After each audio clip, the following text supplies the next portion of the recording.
entire audience. There are tens of them out there. A happy Thanksgiving. And happy Thanksgiving to you, Robert. Now, our American audience has no idea what we're talking about, and the international audience probably doesn't care, but it is Thanksgiving Day. Isn't it Columbus Day in the United States? It is Columbus Day. Okay. It's Thanksgiving here in Canada. So enjoy your turkey if that's what you're having, and your time with your family, which we have had perilously little of over the last couple of years. Yeah. Which is most important. But we are prepared to drop the puck on another hockey season.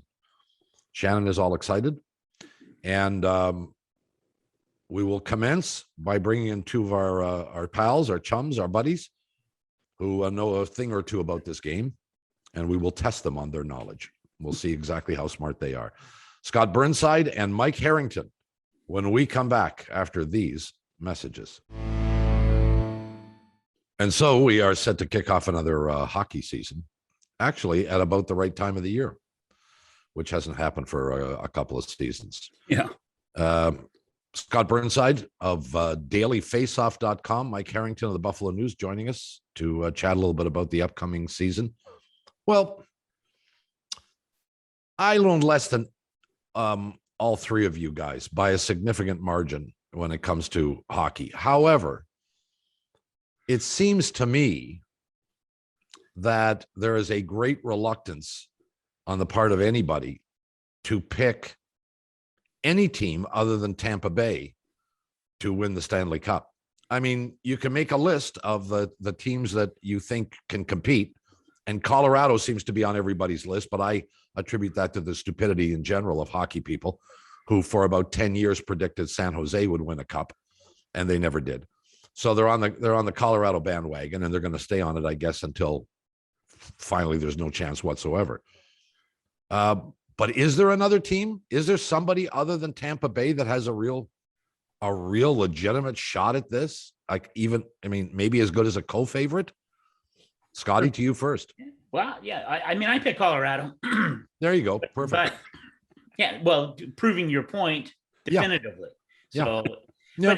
And you talk about people who used to pick San Jose year after year. I used to pick Washington every single year because I was like, well, at some point that team is good enough and they will win a Stanley Cup. So now I've shifted gears, and now I didn't pick them to win, but I picked Carolina to go to the final. And that was after I picked them to win the cup last year. And even though they, the departure of Dougie Hamilton and the departure of Nedeljkovic, who's in Detroit, and Peter Mrazek, who of course now carrying all the Leaf Stanley Cup hopes, or some of them anyway.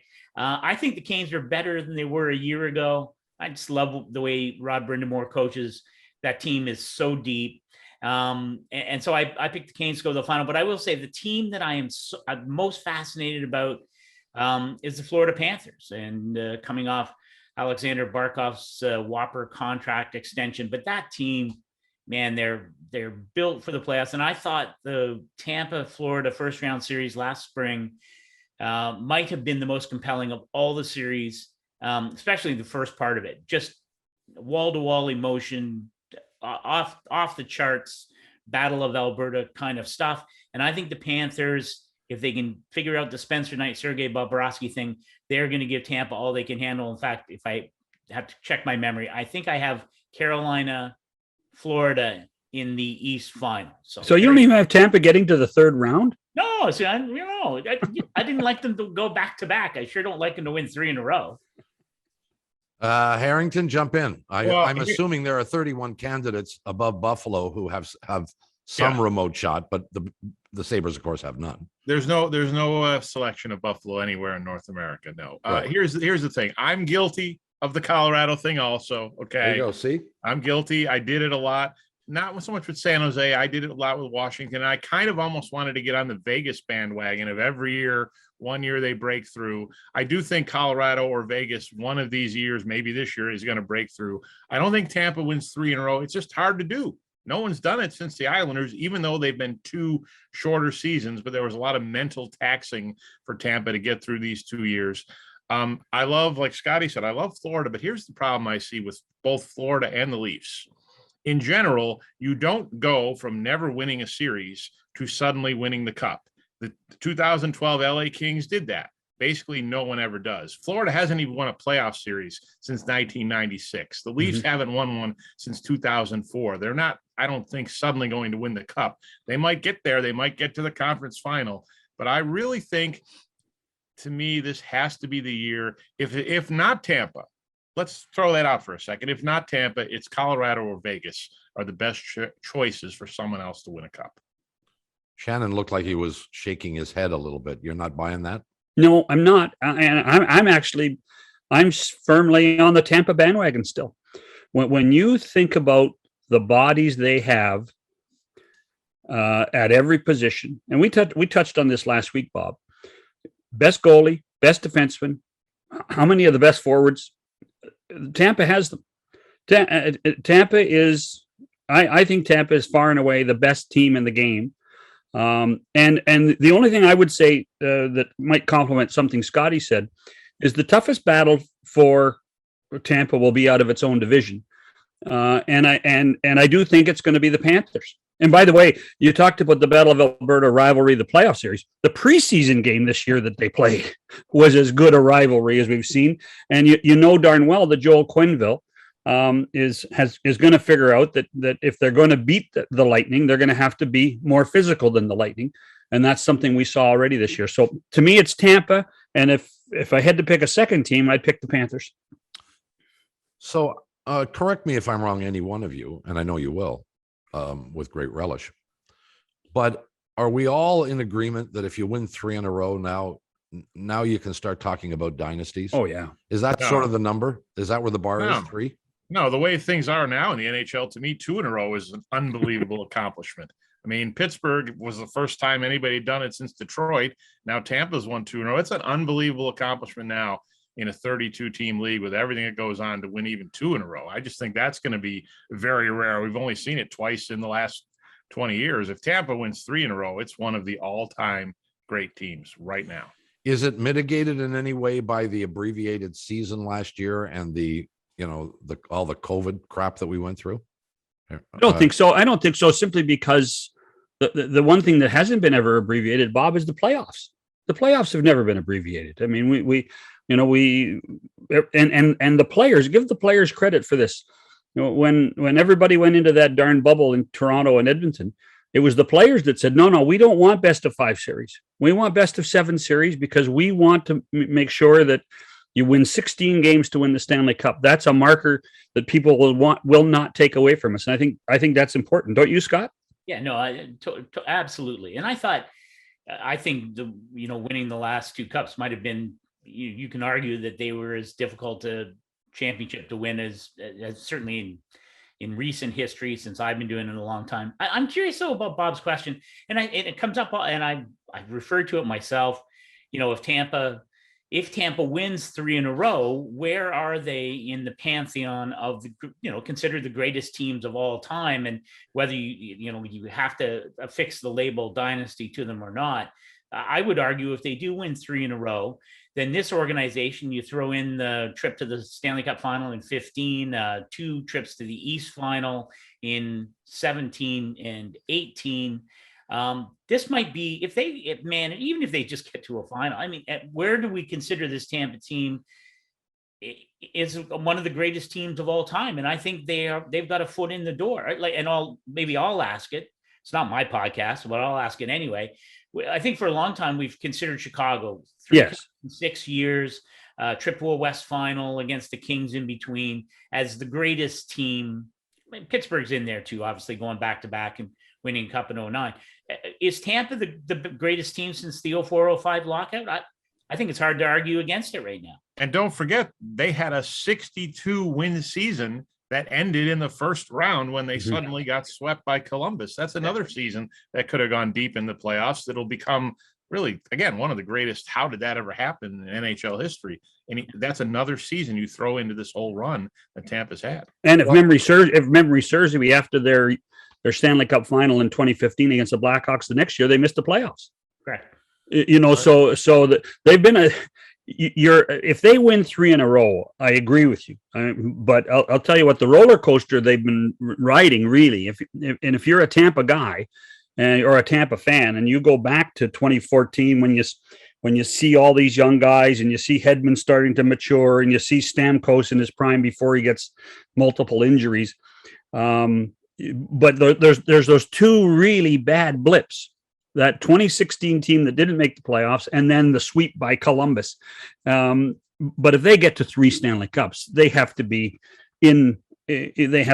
called dynastic. And I would actually put them on the same level, Scott, as the Blackhawks. That's where I would put them. I would put equal to what the Blackhawks did for that 6-year period.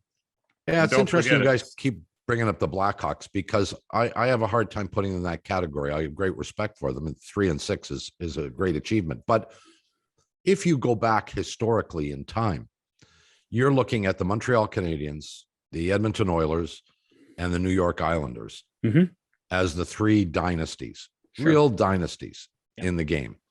And they all did a lot better than win 3 out of 6.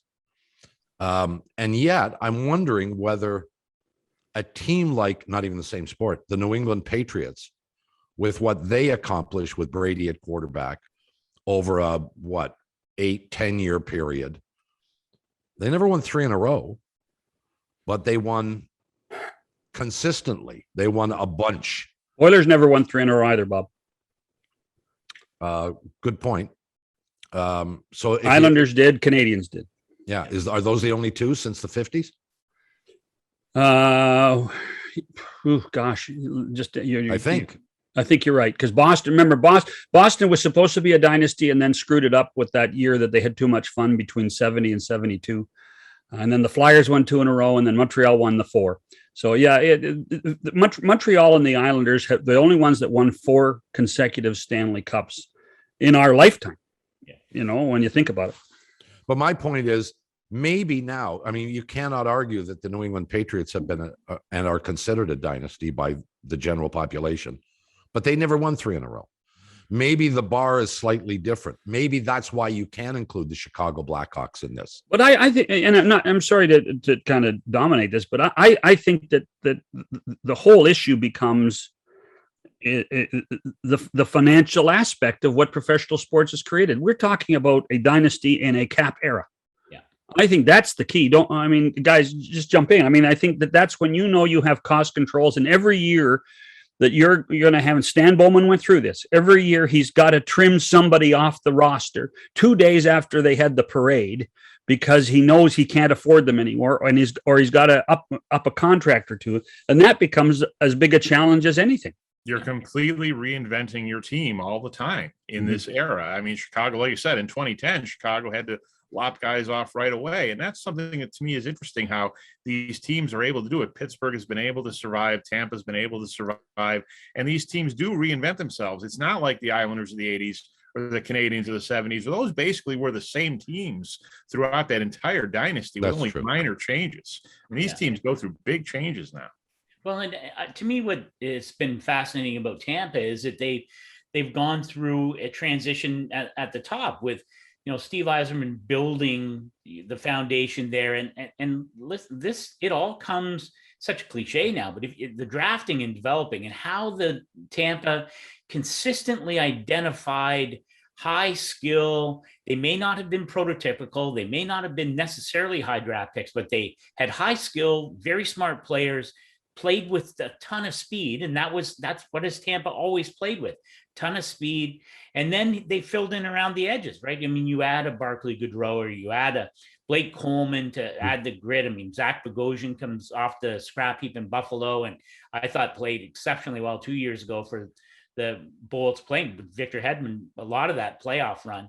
But the core of that team is homegrown, and it's not all. See, Pittsburgh's completely different, right? I mean, they had all those high picks, Fleury, Jordan Stahl, Malkin, Crosby, and then consistently traded every single draft pick to keep loading up every single year. And sometimes it worked, and of course go back to back in 16 and 17.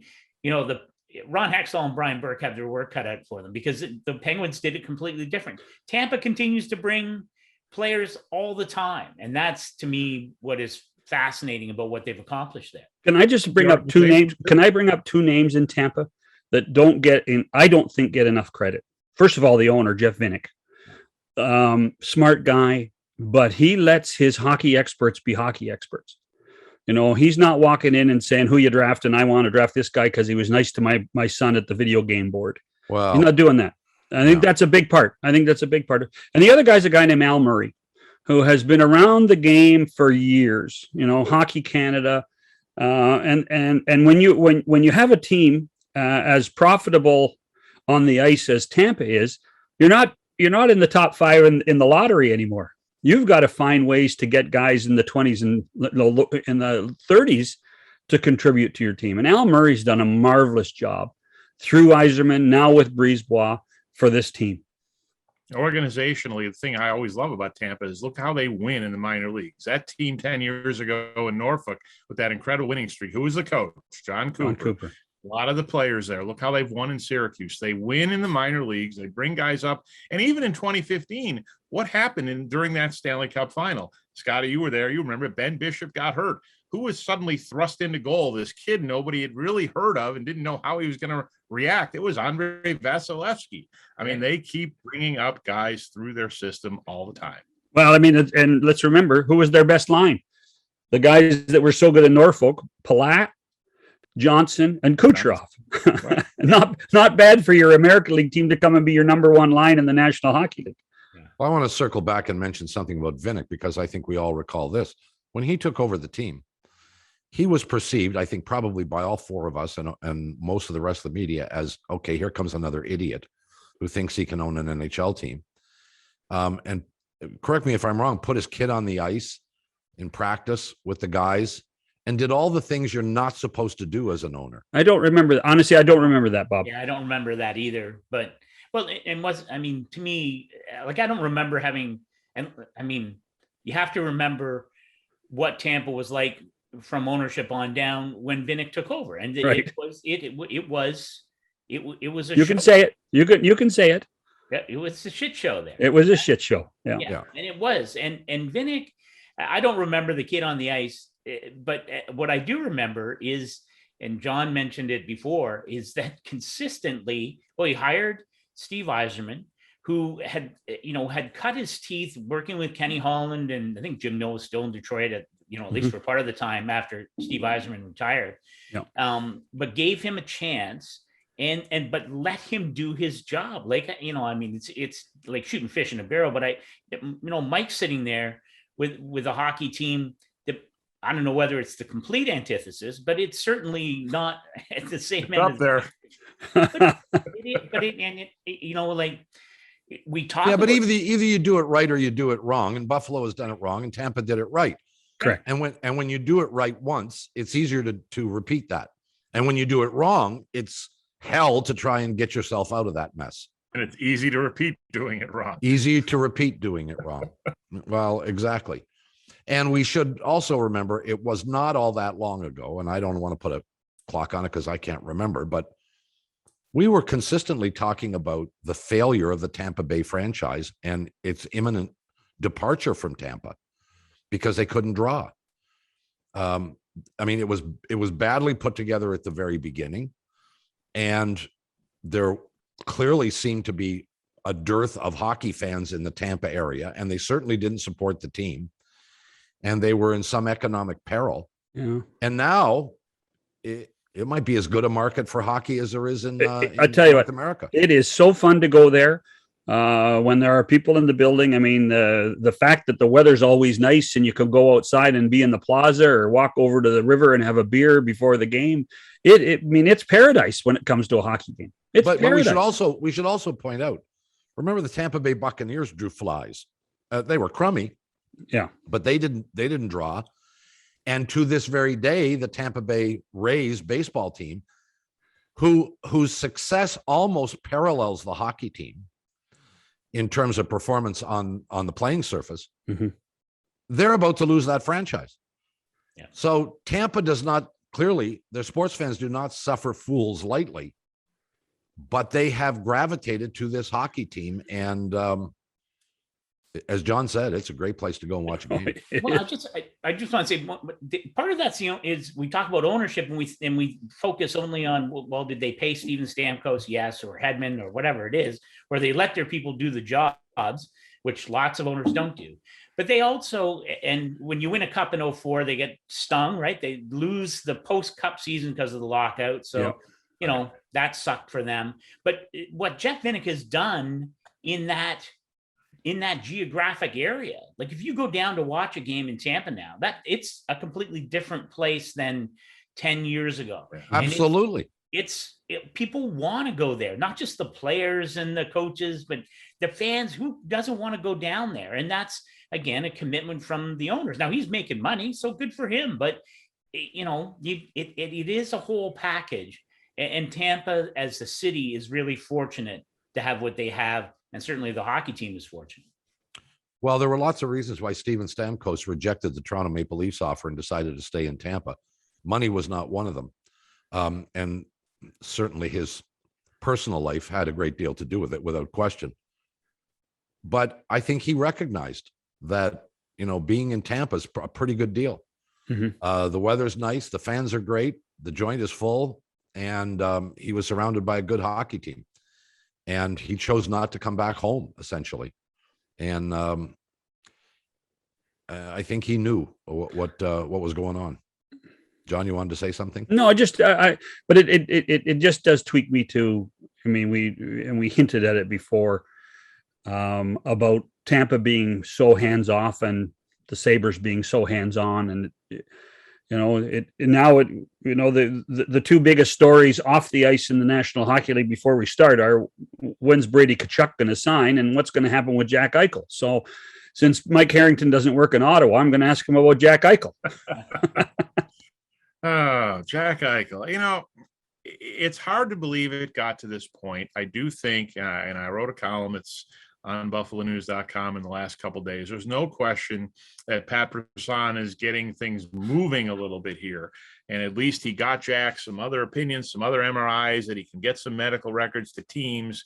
He's trying to help broker a deal. And ultimately, he's trying to find a team that will allow Jack to have his artificial disc replacement surgery. And then he can go to Kevin Adams and say, Team X is willing to do this. Talk to Team X about a deal. Ultimately, I think this thing is really being pushed by the Olympics. Jack still wants to play in the Olympics. He's going to need surgery soon. A, if he wants to make the Olympics, and B, he just needs surgery anyway because of all the reports that the kid's got a nerve issue with the disc pushing on the nerve. You need to have that repaired. It just can't sit there. So I do think this thing has sped up. They're not going to trade Eichel today, tomorrow, or next week, but I don't think this is going into next off season. I don't even think this is going into the trade deadline. I think this is going to go at some point, perhaps even in this calendar year. And then it's just a question of what deal do you make if you're the Sabres? What do you get back? And how do you move forward from this whole sordid situation? Well, but do you think that the Buffalo, I don't know what they expect. I mean, obviously they expect more than they're going to get. But what would you be willing to offer for Jack Eichel, all things considered? Well, you need to make sure Jack Eichel's healthy. That's one of the problems. Well, but he isn't going to be healthy until you make the decision to go get him. Well, maybe, but if at that point he's had the surgery, pretty much the likelihood is that he's going to recover from whatever surgery he has to play good enough to be in this league again. He's only going to be 25 years old. But you're right. The Sabres are going to have to take a step back. The one step back they're going to have to take is there's probably going to be conditions on the deal. Sure. Number of games Jack played. It may impact draft picks you get. And that's something that I don't think they were starting with. And now the Sabres are probably going to have to be willing to go to. But yeah, Bob, there's no way. There's no chance the Buffalo Sabres could ever win this deal. This isn't a no-win deal. This is just try to get the best out of it. Here's the other thing for me. And Mike, you mentioned the Olympics.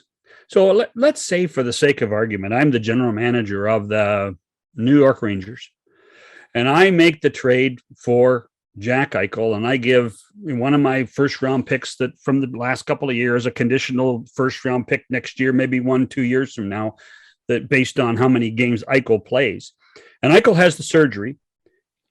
am I going to want him to go to Beijing and play for 17 days in the Olympics rather than rest and get ready to play for the New York Rangers in the Stanley Cup run? I'm not sure about that either. It's a problem, and that's something that's going to have to be negotiated, because I agree with you, John. I think some teams are going to say, well, yeah, we're interested. We want him. And they're going to want to say to Pat Brisson, wait a second. We want him, but we don't want him going to the Olympics now. We want him doing some more R&R for those 3 weeks. Yeah. I think that's a real dilemma here. I think that depends on what team makes the trade. If it's a playoff team, they're going to say exactly what you said. I mean, one team I've, certainly pointed at for a while here is Anaheim. Maybe Anaheim isn't as concerned about that, since they're probably not a playoff team this year. But it's another element. That's the thing about this entire situation, is there has been so many little tentacles of it all, so many little spokes going here and there. And the Olympic thing is another one. Have you heard, Mike, have you heard that the family has said, if you trade him, he can't be traded to the East? Have you heard that story? That the family has said that? No, Pagulas. I've not heard You that haven't- story. Okay. I've heard that the ownership of the Sabres would prefer to send him to the Oh, West. no, that's what I'm saying. That when I say the Oh. family, I'm talking the Pagulas. Oh, I'm sorry. I thought you meant Jack's family. Oh, no. No, There's only one family in Buffalo. So. Yeah, it's well known. It's well known that the preference here is to trade Jack Eichel to the Western Conference. Now, I mean, I get what they're thinking. You only play the teams in your division 4 times anyway. You play the team in the other division 3 times. And if you're worried about playoff series, the Buffalo Sabres got some time to worry about seeing Jack Eichel in a playoff series. But yes, we've heard routinely since this whole thing, the goal is to trade him to the Western Conference to see him as little as possible. We have mentioned, or the guys have mentioned, 4 teams at least that may be capable of contending for the Stanley Cup. We'll talk about them in a little more specificity when we come back after these messages. McCown and Shannon with you on the podcast. Scott Burnside, Mike Harrington with us. All right. We've talked about, mentioned Carolina and Florida as potential contenders in the East, Vegas and Colorado as potential contenders in the West. Did any of them do more than the others to make themselves better during this offseason? Burnside, to you first. Yeah, you know what? I'm not all in on Vegas. Never mind. All right. Well, I mean, yeah, I'm not. I am, and Harrington seems to be. So, but I'd like to go to Vegas. I want to go there for All-Star. I'm all in for that. Is this Vegas team better than the team that lost to Montreal? I don't know if they are. Maybe they are. Cosmetic. Well, but they got to the series against Montreal, which is more than Colorado did, because they beat Colorado again. Yes, right. But you guys all still love Colorado. Yes. Well, I like Colorado because, and John mentioned it, and I think it's a valid point, is there historically is getting punched in the mouth a couple of times before you actually get it done. Kings were, they're the outliers in that, winning in 12 and 14, but I think Colorado is that team. I think Nathan McKinnon is that kind of player and that kind of leader. And I got to tell you, I'm not throwing Philip Grubauer under the bus, and I think he makes Seattle a really interesting team in a very weak Pacific. But I think if Darcy Kuemper stays healthy, the Avs are better in goal than they were a year ago. Now, You do, huh? Their depth still stinks. Yeah. And Pavel Francouz is out again. I don't like their goaltending depth, and you have to have that to get yourself in position. Again, Vasilevsky plays every night. Doesn't seem to matter to him. So maybe Kuemper will do the same thing. But I like Colorado. I like the where they're built. I think Jared Bednar probably learned some things. And I got to tell you, the team that I really like, and the Central is going to be a dogfight, because there are a lot of teams that I think you can make a case for. Can I guess? I love the Winnipeg Jets. I love what Kevin Cheveldayoff has done there. Connor Hellebuck is a top flight goaltender. That defense in a very short period of time has become, I think, very solid and deep. And if Mark Scheifele can get over being the baby that he was in that series against Montreal, then maybe he learns from that experience where he single-handedly cost the Jets a chance in that series. I just think that's a team with a chip on its shoulder, and I think that they have the chance to push Colorado in the Central, and I really like what they've done there. Can I just say something here? I mean, and I know we're talking about contenders. Buffalo's opening this week against Montreal. Montreal had to be the luckiest team I've ever seen make a Stanley Cup final. Good Lord. Couldn't Toronto agree more. just choked against them. Winnipeg, the Scheifele thing, unbelievable. I still don't know how they beat Vegas in a best-of-7 series. You know, I know Carey Price had a heater, but come on. Good Lord. It was unbelievable to me that Montreal got to game 6 of the Cup final. That was just not a very good team. I'm sorry. It wasn't. Don't apologize. You're right. You know, You're 100% right. And there are plenty of people who don't think they'll make the playoffs this year. absolutely not. Look at the division. Which of those 4 teams in the Atlantic Division is Montreal beating? Tampa, Florida, Boston, Toronto. Which one of those 4 they're finishing ahead of? They're not finishing ahead of any of them. Yeah, and you can't. And the only way is if they send 5 from the Atlantic, but that means you're only sending 3 from the Metro, and the Metro. There's a lot of transition there, but your point's an excellent one. I'm not sure Montreal can be better than the 4th place team in the Metro. Yeah. Here's the other thing too, is it's hard this year because almost every team, even the good teams, have flawed goaltending. Winnipeg does not with Hellebuck, which is why they stand out. I'm not big on them, but he's great. Tampa obviously does not have flawed goaltending. Every other team, you're wondering, Vegas, Leonard, okay, I like Leonard, but is he the guy? I mean, Colorado, Darcy Kemper, okay, maybe. Is he the guy? I don't know. Carolina, I don't know. With Freddie Anderson, right? Freddie Anderson, anti-Ranta. Right. I mean, Freddie Anderson will be great during the regular season, and then he'll fall on his face. No. The Antti-Ranta and Freddie Anderson. What's the over/under that they finish the season healthy? Come on. Well, there's that too. Not high. I mean, even if they get to the playoffs, You're going to be confident with Anderson in goal. I would take the Ranta Anderson pair any single day over Jack Campbell and Peter Mrazek. But that's not a high standard. Well, but it is. I mean, we're talking about 2 teams that have a legitimate shot at winning a cup, I think. Certainly, I hear lots of people, is this the Leafs year? No. I got to tell you, no, it is. Their goaltending is. Anyway, that's how I would view it. You better stay. You said earlier you wanted to go to Vegas. You better stay out of Vegas with an attitude like that. Scott, I got to tell you, and Mike would hear this as well. I think the trepidation in Southern Ontario about the Leafs falling flat on their face again is massive right now. Oh my God, yeah.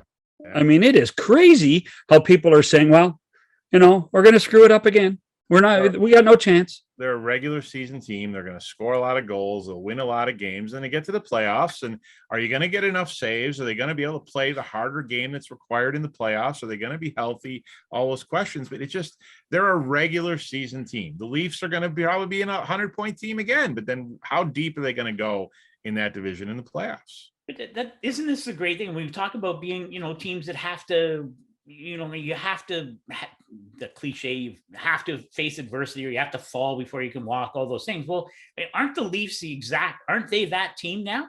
Yeah, but they failed twice too many. But they should have gotten over this hump 2 years ago. Well, and they're still not over it. Okay, so then is the question, is it not when they get over the hump, but so what do you do now that you accept that they'll never get over the hump? I'm not there yet, but I think this is such a critical year because it won't matter if they have, as Mike points out, if they're a 105-point team, it won't matter because it's all the good teams. We saw Tampa last year finish 3rd in the Central Division. I don't think they sweated it too much, right? Yeah, of course not, because they knew.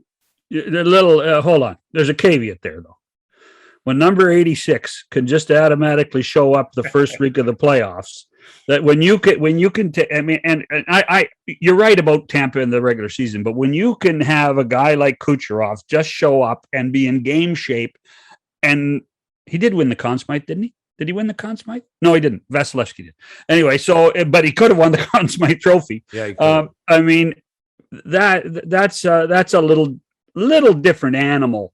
But is it? I mean, aren't Austin Matthews and Mitch Marner being paid to be Nikita Kucherov? I mean, isn't that the whole point of that salary structure? Well, it's exactly the point. And the issue, as John has alluded to, we can both tell you this. Leaf fans have no confidence in this team. And the question before the season starts, and it will continue, is how fast is the clock ticking on a new coach, maybe probably a new general manager, and do not throw out a new president of the franchise, because somebody's head is going to be extricated from the rest of their body if this team fails again. And here's the biggest thing to me about the Leafs. This is the big point. They blew the easiest chance they will ever have to win a Stanley Cup last year. Of course they did. They Yes, they had did. a walk into the final four of the playoffs, and they choked it away. It's never, ever going to be that easy again based on the division they're in, and they blew it. And they know it. And they know it. That's the other hard part of that was the summer hangover here in Toronto, was they know that they had a chance to go and be, up against Tampa in the Stanley Cup final. At minimum, it should have been the Leafs playing Vegas in that semifinal. You don't know if they're going to win that series, but you know what? What's the thinking on the Leafs right now if they got to the Final Four last year and lost to Vegas? It's entirely different than it is right now. You're thinking, okay, they took that big first step. Now they're ready to go. Yeah. But that choke, and that's all it is. I keep saying it. Teams don't do that. I don't like saying that. They choked against Montreal. They could not handle the situation, and they blew a massive opportunity they can never get back.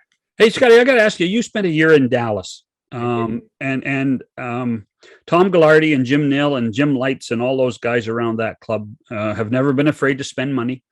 They got lots of, but how difficult is it to win in Dallas? I think the question maybe is how difficult is it to make an impression when you do win? I didn't feel bad for the Stars, but they go to the Stanley Cup final in the bubble, and a really just what a year, right? I mean, Rick Bowness, it's a great story, and they've got some good young kids and all of those things, but it doesn't really, it's because of COVID and because it was in the bubble. They go to a final and it doesn't really make a dent in the community. And then last year they had the COVID outbreak right away. They got euchred early. I do think I'm really curious to see what happens in Dallas. I think Ryan Suter is going to be a nice add there. Miro Heiskanen is the real deal. I don't know what they're going to do with John Klingberg. He's in a contract year, but that back end, Esa Lindell, that back end is titanic. That might be adding Ryan Suter. Now, can you get him the ice time? Can you make him happy there? Do you want him to get him the ice time based on how good the other guys are? Do you want him to have the ice time? Well, but I thought, Ryan Suter played, whatever his minutes were enormous in Minnesota on a good defensive team there. But again, I think, Tyler Seguin coming back from the hip injury.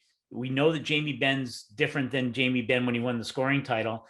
They did have 4 goaltenders going in camp, so that's a bit of a problem. But I think Dallas is, to me, that to answer your question, if they had another strong season, if they won a round or two, that's. But it's going to be a nightmare fight, because Dallas is the Cowboys, and everything else is in 10 million miles away. Mm-hmm. And there's lots of good hockey. There's lots of good youth hockey there. The Stars are the model franchise for, they back in the day, they built the arenas, they operate, Jim Lights and that group have done an outstanding job. I think there are 7 or 8. They just opened at least one new one and are building another new one, I believe, in the Fort Worth area. They commit the money to grassroots hockey there, which is the only way to sustainability in my mind. But I don't know. It would be fascinating if that trip to the final was in a normal year. What does it mean in that community? How, but man, especially now the Cowboys are rolling, and it's everything else is just this big. Yeah. Tough division after Colorado too. Yeah. Winnipeg and St. Louis. It's a tough division. I want to throw one more team into the bundle here before we let you guys head out. And it's a team that in many ways parallels the Toronto Maple Leafs, but they're a couple of years behind in terms of failure.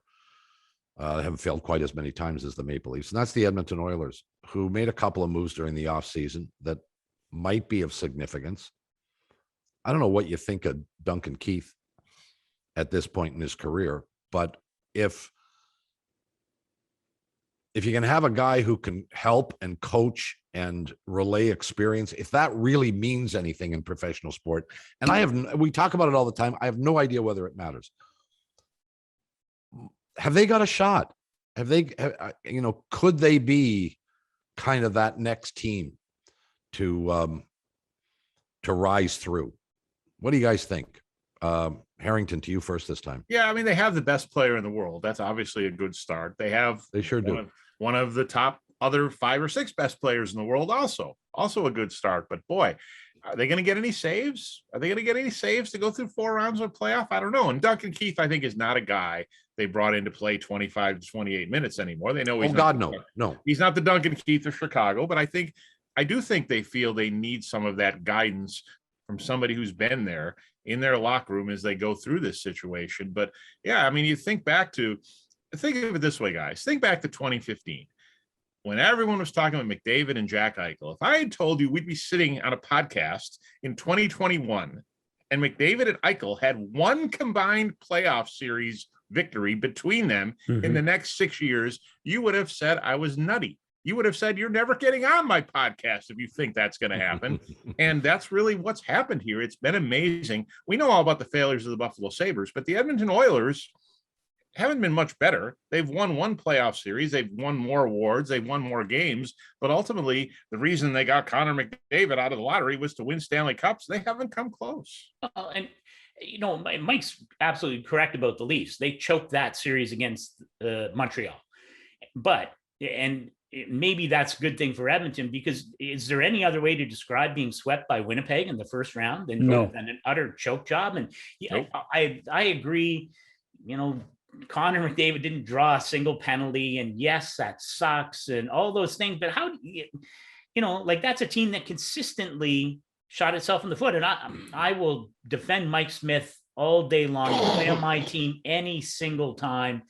There's still, Peter Chiarelli's parting gift, the Mikko Koskinen deal, still hanging over that team. Kenny Holland's tried to, he was after Markstrom, he was after Darcy Kumper. And the defense is, I believe that Duncan Keith can have a positive impact there. But what has happened to that blue line is Adam Larson goes to Seattle. They were counting on him. Ethan Bear is gone in the deal with Carolina. With Fogle? Yes. Caleb Jones is gone to Chicago. So, I think there are some good young pieces on that blue line, but it's not, to your point, Bob, could they knock off Vegas? Yeah, sure they could. And that division is pretty thin and pretty mediocre. So you shouldn't miss the playoffs. But how good's Vancouver going to be? How good's Calgary going to be? Vegas is a lock. Are you sending 4 teams? Probably not. I think 5 come from the Central. So you better be in the top 3 in the Pacific if you want a playoff spot. And I'm not sure you can lock the Oilers in there. But I believe that one of these years, like the Leafs, maybe they're going to get it right? And those guys are going to tear it up. Mm-hmm. I don't know. They better hurry. They better hurry. Well, I do think if Scotty, if you're as bullish on Ryan Suter in Dallas, I think that Duncan Keith will have that same effect in Edmonton. I think that his experience, and I do think that it maybe not even on the ice, and I'd like to take credit for this, but we had somebody on the podcast last week that said Duncan Keith will be able to sit in the room and talk to Connor McDavid and have a relationship, and Connor will listen to Duncan Keith. And Duncan Keith has been around the block and understands things. And I think there's a value to that, in addition to knowing that Keith will probably be at his best for the Edmonton Oilers at 18 or 19 minutes a game. Yeah. So from that perspective, I think they're better. I think they have more depth in forward. But it all comes back. Mike Smith, and Bob and I've talked about this lots. Mike Smith, 41 years old. He's in great shape. Yeah. And Scott, you know him well. He might be the most competitive athlete I've ever met in my life. True. Mike Smith. This guy is, and that's been a really positive thing for the Oilers when he plays. Right. But the question is, at 41, how quickly do you wear down? And that's going to be an issue. Yeah. And if I had a GM tell me this, although I'm going to keep repeating it so that at some point it will sound like I made it up. But he pointed out Zach Hyman, and he said, is Zach Hyman going to be to Connor McDavid what Chris Kunitz was to Sidney Crosby? And that was magic, right? Yeah. Didn't mean that Chris Kunitz went to an Olympic. Sure. He was an Olympic Canadian team member based on his connection with Sidney Crosby. Exactly. And he asked that question. And I think if the answer is an affirmative, then that's a really important addition for Ken Holland in that group. Yeah. Before we go, just quickly, Mike and Scotty both. Mike, you first. What do you expect out of Seattle? They're not going to be Vegas, but it's a weak division. They're going to be a playoff team. They're going to be a mid 14 to 16 overall in the league. They're going to score some goals. We'll find out who their version of William Karlsson is, but they've got guys like Eberle and Schultz who've scored some goals, Yanni Gord. They're not going to be an expansion team. They're going to be I think a wild card level playoff team. Yeah. I had them at fourth, and I think, okay, if it goes 4-4, I think they could be a playoff team. I think I had them fourth in the Pacific, and I'm with Mike. I think they're going to be really interesting. A guy like Kalle Yarncroc maybe is that guy, 30 goals. I'm not talking 50 goals like William Karlsson, but yeah. And I think I like the Chris Driedger, Philip Grubauer, even though I appeared to throw him under the bus earlier. I like Grubauer, Driedger, nice mix. That Driedger's he's the real deal, I think. And I think Dave Hackstall will have learned not just from coaching in Philadelphia, but I think his time in Toronto will serve him well. I think they're going to be fun to watch. And yeah, I'm with Mike. Great sort of middle of the pack playoff bubble, playing meaningful games. You're all incredibly wrong. They won't win 30 games. They are not Vegas.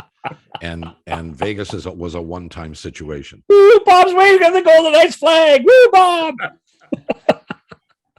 Go away. We gotta get out of here. It's always fun. It's always a pleasure, and they'll drop the puck soon. And I guess the hockey pucks have been looking forward to it for a long time, and even I'm almost ready to watch a hockey game. Almost. Yeah, almost. Thanks, boys. We'll bother you not too far down the road, and we'll digest what you said, and then probably spit it back out at you halfway through the season. Thanks, guys. We'll see you. Thank you, Bob. John. Back after these messages. Bob McCown, John Shannon. We thank Scott Burnside of the Daily Face-off.com or dailyfaceoff.com, more accurately. I put a "the" in there, and there shouldn't be. And Mike Harrington of the Buffalo News for joining us. Disagreements with anything our two pals said? Only I think people, and it's hard for me to do this, but I agree with you. I think people are rating Colorado much too high. And I think for two reasons. I think the goaltending is going to be an issue. And I am not and I've said this before on this show, I am not a Jared Bednar fan. And I was actually surprised that after their loss to Vegas in the playoffs last year, that there wasn't more questioning of Bednar's coaching ability, because he took his best players to task. And I just don't in 2021, I don't think you do it. I just don't think you do it. I agree. And I wonder, it's dangerous at very least. Well, and these guys, I mean, we've seen Landeskog, we've seen McKinnon McKinnon particularly public disagreements with Bednar on the bench. I wonder how long, if things go awry in Denver, how long that relationship continues. Well, this is just an opinion, but I agree with you 100% with what you've just said, which of course is rare. But I think you have to be a coach with certain amount of stature and acknowledgments and success in order to be able to get away with that, if at all, in this era. And he does not have that. I don't think so. I mean, I've had nice talks with Jared. He's a quality person. Personally, I know, but I just, there's a ton of pressure in Denver for this team to achieve a lot more than it has this season. And the question is not how the players can manage it. In my opinion, it's how the coach can manage it. Well, is there somebody we talked to mentioned Minnesota, and they didn't come up in the conversation today. I was going to bring them up. Do you think they're a team on the rise? Yes, I do. I think they are on the rise. They have one of the most exciting young players in Kaprizov. I also think that Bill Guerin has, as the manager, has done a really good job. Zach Parise and Ryan Suter, in the end, were too influential in that dressing room. Too influential for what they And were too as players. expensive for what they produced. Well, that too. So the 2 buyouts, getting rid of Suter and Parise, I think is a real bonus for the Wild. Again, our thanks to Scott Burnside and Mike Harrington for joining us today. We'll come back tomorrow. We hope you, if you haven't celebrated your Thanksgiving, and you're doing so this evening, or before you listen to this show, we hope you have an enjoyable time with your family. For John Shannon, Bob McCown, we'll see you tomorrow. Bye, everybody.